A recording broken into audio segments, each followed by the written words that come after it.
de lo que nos ayuda a nosotros a pasar un montón de adversidades en la vida. Y las adversidades tienen que ver con lo emocional, con lo psicológico, con lo físico, con lo que es manera directa. Pero ¿qué es lo que nos ayuda a nosotros a ser mejores? Bueno, este cantautor en algún momento determinado consideró que si pudiera imaginarse cómo sería estar delante de la presencia de Dios, entonces pasar este tiempo de adversidades aquí en la tierra y estar en la presencia de Dios sería magnífico, sería extraordinario. Pero ya estamos hablando de un tiempo en el que la Biblia le llama un tiempo de esperanza, en donde nosotros tenemos la esperanza de poder encontrarnos en la presencia de Dios, en donde nuestro cuerpo, nuestra vida será plena y totalmente transformada. Mientras estemos aquí en el mundo y mientras estemos en la carne, el Señor dijo que de aquí, de este mundo, solamente recibiríamos aflicciones. Y realmente es la realidad. Yo creo que cuando tú ahondas en lo que está pasando tu vida, no importa si eres joven, adolescente o eres un anciano, tú vas a encontrar que realmente no es lo que satisface ni es lo que llena, es lo que puede anhelar tu corazón. Pero una vez que lo anhelas y lo obtienes, no quiere decir que estés satisfecho por haberlo obtenido. Porque siempre habrá insatisfacción en el corazón del ser humano. Porque el único que puede satisfacer el corazón del ser humano es Dios. Cuando nosotros vemos, ahora sí que en un verso como este, donde la Escritura dice, del cual yo fui hecho ministro, hablando el apóstol Pablo, por el don de la gracia de Dios que me ha sido dada, dice, según la operación de su poder. La operación de su poder tiene que ver con una palabra muy importante de la cual hemos hablado ya. Y como a manera introductoria explico que en este pasaje la palabra operación de su poder es una palabra conjunta, operación. O sea, de alguna manera está diciendo el poder que opera, el poder que es eficaz, el poder que es acción o el poder que es energía, que realmente en el original esta clase de poder es energía, no energía sino energía, una E agregada ahí en su pronunciación. Pero la operación de su poder, que es energía, significa ser eficaz en la acción, capacidad, habilidad y facultad. O sea, todo lo que tiene que ver en cuanto a la energía, fuerza o poder necesario para poder realizar algo está basada en esta manifestación de poder. La grandeza del poder energía es que logra el propósito y ejecuta aquello que le fue asignado por Dios. Vuelvo y repito.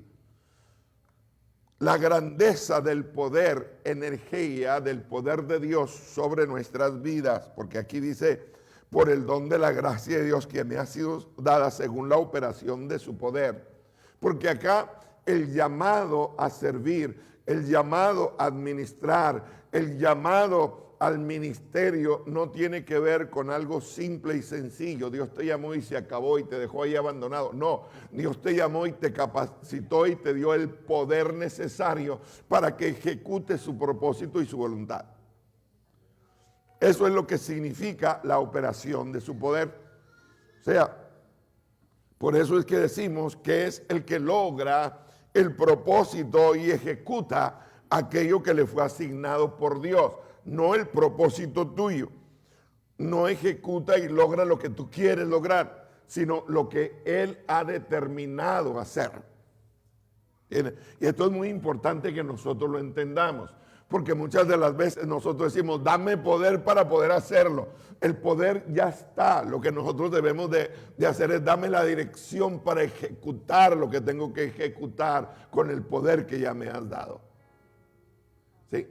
Entonces, a veces la oración es incorrecta porque no hablamos con Dios acerca de realmente las cosas que nosotros podemos necesitar en cuanto a ello. Segunda de Pedro, capítulo 1, verso 3. nos dice, como todas las cosas que pertenecen a la vida y a la piedad nos han sido dadas por su divino poder. Todas las cosas que pertenecen a la vida y a la piedad exclusivamente. O sea, no es que tienes poder para hacer riqueza, no es que tienes poder para hacer dinero, no es que tienes poder para... No. Aquí está hablando exclusivamente a la vida y a la piedad. La vida aquí es una referencia a lo que Dios determina dar. Es la vida de Dios. Dice, por su divino poder, mediante el conocimiento de aquel que nos llamó por su gloria y excelencia. Cuando nosotros conocemos al Señor de manera profunda, como estudiábamos en la mañana, entonces nos damos cuenta del poder tan grande, no solamente por el conocimiento o por las riquezas de ese conocimiento y sabiduría, sino también por la grandeza que nos da ese poder, la capacidad para poder obrar y hacer las cosas que Dios determina que hagamos. Por eso, dentro de lo que es el servicio y el ministerio, nosotros no podemos decir no podemos, sino más bien todo lo puedo en Cristo, porque ya hemos recibido el poder necesario para poder lograr el propósito divino. No lo puedes cuando no es la voluntad de Dios. Por eso es que hay un sentimiento de fracaso cuando de pronto no logras lo que tú querías. Pero tú piensas que lo que tú querías era lo que Dios quería y te equivocaste. No es lo que tú quieres, es lo que Dios quiere. No es tu voluntad, sino es la voluntad de Dios. Es lo que se alcanza, es lo que se logra. El mismo poder que actuó en Jesús para resucitar de entre los muertos, el mismo poder, de acuerdo a la Escritura, es el que actúa en nosotros. Por eso es que ni aún la misma muerte, escúchame, nos puede detener cuando hay que cumplir el propósito y la voluntad de Dios. ¿Te das cuenta? De que no es una prepotencia, no, yo voy a vivir hasta... No, tú vas a vivir hasta que cumplas el propósito de Dios. Entonces, define cuál es el propósito de Dios para mí. ¿Por qué estoy aquí? ¿Por qué no me fui en el COVID-19? Bueno, porque Dios tiene un propósito. Ahora, ¿estás cumpliendo el propósito? Pues ya por ahí dice que viene otra peste. O sea, ¿estás cumpliendo el propósito? Viene otra pandemia. Entonces, ¿estás cumpliendo el propósito? Ponte las pilas. O sea, ponte para las cosas. Porque si no estás cumpliendo el propósito, entonces, ¿qué tú estás haciendo en esta tierra? Hay pastores que si no trabajo, no, todos tenemos necesidades. Pero Dios nos provee. A ver, ¿los que no trabajan se murieron de hambre? No, están aquí alabando a Dios. ¿Entiendes? Los pajaritos se murieron, pues a menos que le tiren una pedrada, pero no, todos los días tienen para comer. La protección de Dios está sobre la naturaleza. La protección y el poder de Dios es el que mantiene el estatus del universo. ¿Me entiendes? Es Dios el que lo sostiene. Entonces tú crees que vale más la tierra que tú. No, vales tú más que la tierra. Porque cuando no había una gran cantidad de millones de personas sobre esta tierra, que solamente había uno, le importó a Dios. Cuando había dos, Adán y Eva le importaron a Dios. Cuando había 4, le importaron a Dios. Y hoy que hay millones le importan a Dios. O sea, la cantidad no importa, sino la hechura, la constitución que tú tienes, aleluya, es divina. Dios te diseñó, aleluya, para que habitaras en la tierra en un determinado tiempo y estación de tiempo. Alabado sea Dios, pero en esa estación de tiempo Él consideró que su iglesia tendría el poder necesario para ir en contra de las adversidades. Por eso la Escritura dice que la iglesia que Él pensó, la iglesia que Él diseñó, aleluya, ni la muerte ni el Seol la puede detener. Alabado sea Dios, porque Dios nos dio la victoria.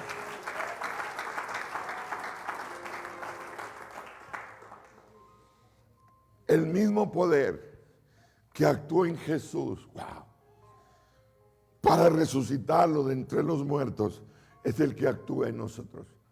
Colosenses capítulo 2, verso 12, dice: sepultados con Él en el bautismo, en el cual fuisteis también resucitados con Él, mediante la fe en el poder de Dios. Mediante la fe en el poder de Dios. Yo estaba meditando en cuanto a esto hace un instante aquí en el templo. Y muchas de las veces nosotros consideramos la fe como algo muy necesario para que nosotros recibamos. ¿Sí? No consideramos la voluntad de Dios. Porque yo no sé cuántos de ustedes en algún momento determinado han dicho: ¿cómo funcionará la fe? No sé si te lo has hecho esa pregunta, yo sí. ¿Cómo funciona la fe? Porque yo quisiera ejercer en fe, decir en fe esta cosa y que se cumpliera, creer en fe que voy a recibir y que reciba. Y yo, ¿dónde está la clave? Aquí. ¿Y sabe lo que no tenemos en cuenta? Es la voluntad de Dios. Porque podemos tener fe, pero no consideramos la voluntad de Dios. Consideramos nuestra necesidad, pero no la voluntad de Dios. Y Dios es un administrador de tiempos, en donde hay un tiempo determinado y definido para que nosotros recibamos aquella bendición que Dios quiere que nosotros recibamos. Dios es el que establece el medio. Si a Él le parece fulanito, sutanito, manganita o perencejo, a ellos son los que va a usar. ¿Para qué? Para que con una palabra puedan llegar a la vida tuya. Y entonces se realice el milagro. Perdón. Pero hay muchos, de pronto, que yo considero que son abusadores de la fe, porque consideran que la fe es de ellos, que ellos pueden hacer. O sea, vamos, los invitamos, noche de milagros. ¿Quién te dijo? ¿Te dijo Dios? O porque eres evangelista y porque eres predicador y porque Dios ha hecho milagros a través de ti, ya es un compromiso que siempre van a pasar los milagros. No, ¿y la voluntad de Dios? Porque en nuestra ignorancia nosotros podemos orar por personas que delante de Dios no están bien. Y oramos para que Dios las bendiga. Es mi experiencia. Yo he llegado a conocer a personas que no están bien y que viene el ministro invitado y ora por ellos y los bendice. Le digo, si supiera a quién está bendiciendo.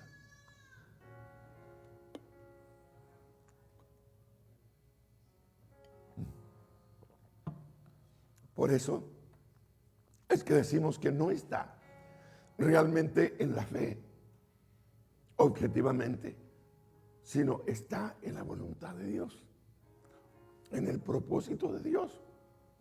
Vamos, tú no puedes cambiar lo que se ha establecido desde la eternidad, porque tú quieres cambiarlo. ¿No?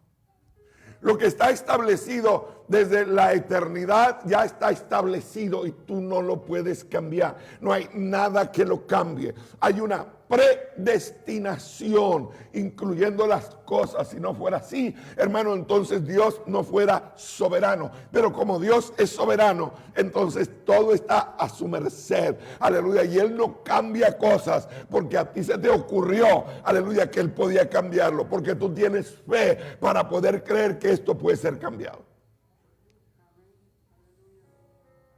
Entonces, ¿qué tengo que hacer?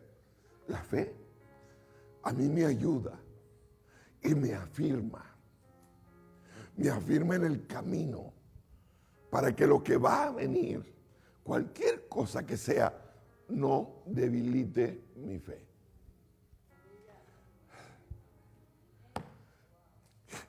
Cuando ves, hermano, a los héroes de la fe en el libro de Hebreos, es que no les pasó una cosita insignificante, es que les pasó el tren por encima, hermano. Un sufrimiento extraordinario de ellos. Fueron echados como comida a los leones, aleluya, pero mantuvieron su fe. ¿Por qué? Cristo mismo, en medio de la adversidad y del sufrimiento, Él podía tener la capacidad, por ser Dios, de cambiarlo todo, y no lo cambió. Sino que utilizó la fe para ver hacia la eternidad y el futuro, y te vio a ti y me vio a mí. Y dijo, por ellos es que voy a morir en la cruz del Calvario. Pero la muerte no me va a poder retener. Y en mi resurrección los voy a resucitar también a ellos. Y les voy a dar el poder que a mí me resucitó de entre los muertos, va a estar en ellos también. Alabado sea Dios. Aleluya. Yo no sé si lo entiendes tú de esta manera. Pero también la carta a los Filipenses, capítulo 3, verso 21, dice, el cual transformará el cuerpo de la humillación nuestra, este cuerpo, para que sea semejante al cuerpo de la gloria suya. Y dice, por el poder con el cual puede también sujetar a sí mismo todas las cosas. El poder en plenitud de Dios, hermano, está en vigencia en nosotros para resucitar, si es necesario, este cuerpo, para fortalecer, para energizar el cuerpo, para darle el poder necesario a este cuerpo. Ahora vamos con Romanos capítulo 8 y verso 11. En la traducción en lenguaje actual, dice la palabra del Señor: Dios resucitó a Jesús y Él también hará que los cuerpos muertos de ustedes vuelvan a vivir. Y dice, si es que el Espíritu de Dios vive en ustedes, esto Dios lo hará por medio de su Espíritu que vive en ustedes. Wow. Mire la seguridad que nos da. Si el Espíritu de Dios vive en nosotros, entonces la resurrección está segura.